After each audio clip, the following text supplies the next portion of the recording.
What do you mean it took you 60 years to get closure? Ah.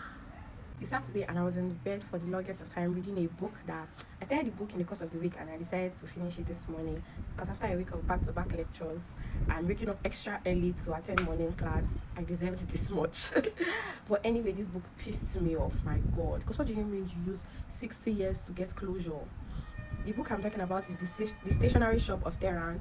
It's set in old Iran between two lovers. They met at 17 in a stationery shop, and as at then, they could get married very early, and the guy proposed marriage to her. But the guy's mother, a former poor person that managed to excuse herself and enter inside the rich people class, but hates poor people. Like you don't know where you're coming from, you know the pains of being in that place. Instead of you to encourage your people, no, you want to frustrate them. She frustrated the effort of these two lovers. See, they separated, and their separation was quite abrupt, and it kind of messed up the lead character's head. And that's how Mama life just passed through like that. And for the next 60 years, she lived her life in a breeze. I was so upset by so many of her decisions in that book because of one heartbreak. I know it sounds like I'm talking from a place of privilege. I've never experienced such intense heartbreak. But I beg. What do you mean? She could never fully love her husband that she ended up marrying. Is that part of spoiler? No. But it was crazy that until one day she met the her ex-lover's child, and that is how she now reconnected with the guy. And she said she was at 77. At 77. And oh my god, her husband. I don't think they make men like that again, no. I think they stopped producing that version in 1970.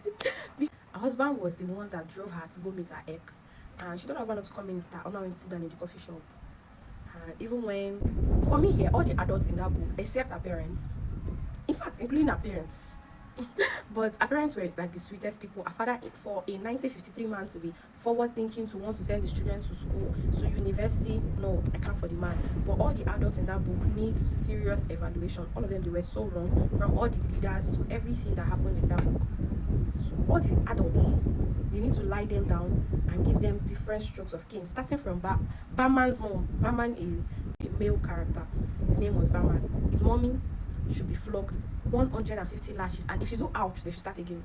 Yes, I said it. My god. Well, and then Mr. Ali Farikri, I was his name, 140 strokes. And why I'm reducing 10 is because you died, they shot you.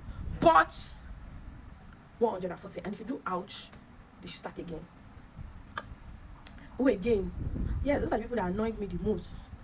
But then it was a good read. If you're looking for something to unwind with the weekend and you don't want to watch TV, I suggest you read that book. It will kind of give you insights to, like, it will give you a backstory of Iran and everything that is happening there.